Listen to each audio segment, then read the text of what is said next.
Hey YouTube, I'm back. Rated M Lifestyle, back at it. Thank you so much for your patience. For those of you who don't know, I've been working really hard to get a house of ours ready for sale.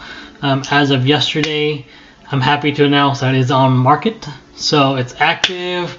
We already have a couple tours lined up with the brokers, so super excited. That's what I've been putting all of my heart and soul into for the last, since I've been gone from YouTube, really. So thank you so much for your patience with me not putting out any content. So my apologies, my sincerest apologies. Anyways, I wanted to get back into the crypto scene with some big news. Okay, let me just read the headline here. PayPal and Venmo to roll out crypto buying and selling. Okay, so all those other videos that I told you in the past where now's the time to get in, is get in before the big players. Look what's going on. So June 22nd, so that was yesterday. Okay, PayPal and Venmo are getting into the game.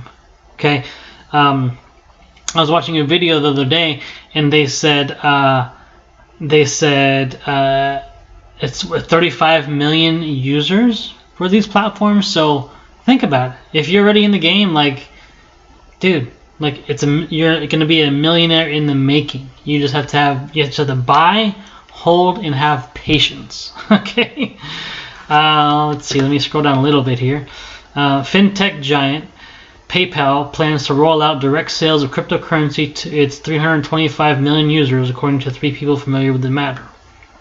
Okay, I'm gonna make this a very short video, very kind of like a welcome back video from me.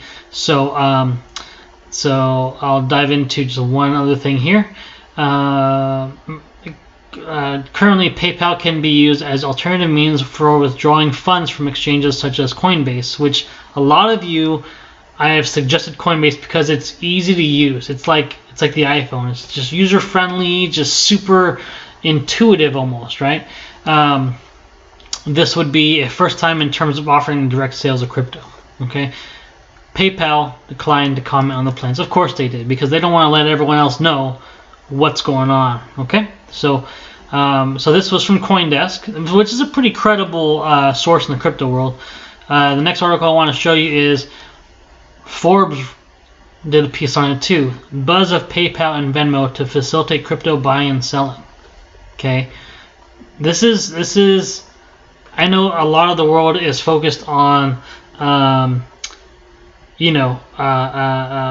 the chaos that's going on with the pandemic, with the Black Lives Matter movement, with everything else, and rightfully so. I mean, definitely pay attention to everything like that around you. But this is when PayPal and Venmo want to launch it, almost to seem like it's kind of under the radar, so that when everyone comes up from water for air, they'll say, "Oh yeah, we have cryptocurrency available for you to buy, right on our platform." So I think it was pretty sneaky way to do it, but hey, it's all good. Anyways, I'll leave the descriptions of these two in the below in my video here. The last thing I want to show you, again, like I said, shorter video today. Last thing I want to show you is Ripple's CEO was on CNBC. So I know I'm gonna get a copyright for this, but go ahead and check this out, okay?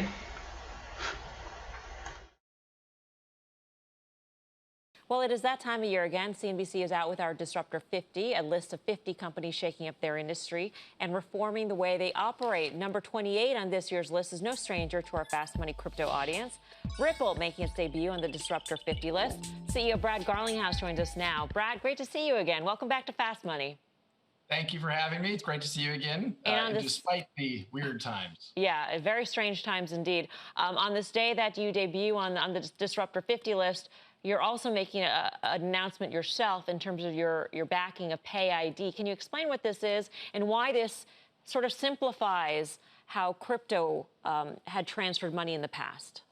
Absolutely. So at its core, Ripple has been all about enabling what we call an internet of value. Let's make all of these different networks that really don't talk to each other interoperable. we've all had the experience where, when you ask a friend, you say, hey, I need to pay you money. Are you on Venmo? Are you on PayPal? Or outside the United States, maybe Alipay or PayU.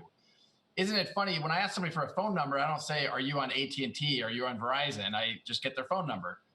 The idea behind PayID is to simplify the ability to send someone money the same way, to make it easy as sending an email.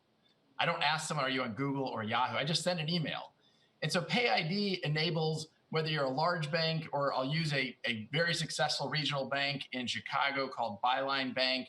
If you're an account holder there and I want to send you money, it should be as easy as typing Brad $Garlinghouse, and whether it's resolving to a Byline Bank or to Bitcoin. All of those naming infrastructure can be much simplified and interoperable.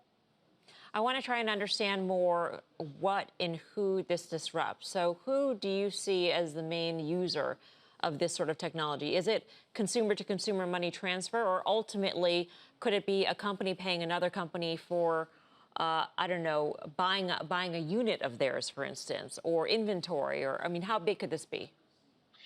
Well, so let me start by saying something about the word disruption in that sentence. I actually don't look at this. We're thrilled and honored to be on the disruptor list.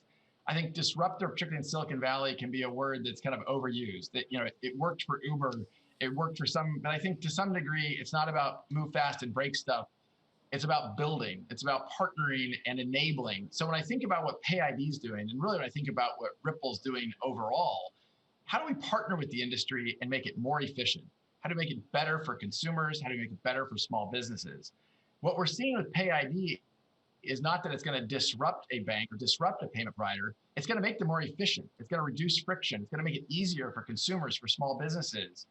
And if we can reduce the friction of payments, we actually can unlock a lot of things we don't really think about. Micropayments. I mean, there's a whole bunch of kind of almost science fiction, Blade Runner kind of examples that if the friction of a payment can go to zero, it's going to make all of our lives a lot simpler, a lot better. It's going to bring people into the financial community that are either underbanked or unbanked. All right. Brad, we're going to leave it there, but it's always great to speak with you. Absolutely. Thanks for having me. Brad Garlinghouse. You can find the full Disruptor 50 list at CNBC.com. Again, that was Ripple, which, of course, you might know XRP, the cryptocurrency. Karen, what do you mean? I mean, Ripple, a lot of Ripple's customers are, in fact, banks. So this is not necessarily a disruption to the banks, but he makes a good point in terms of removing that friction of transaction.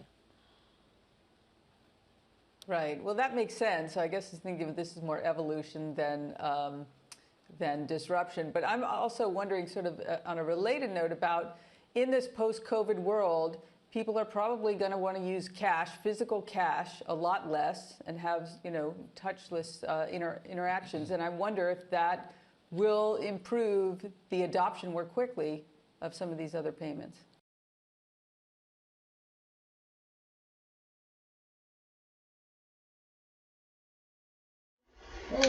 So you heard it here first. Just saying, if you've been listening to me, you're in the game. And thank you for listening to me. I don't get anything from it. I just get the joy of knowing that I helped somebody out. So anyways, I'm back on YouTube, baby. So talk to you guys soon. Like, subscribe.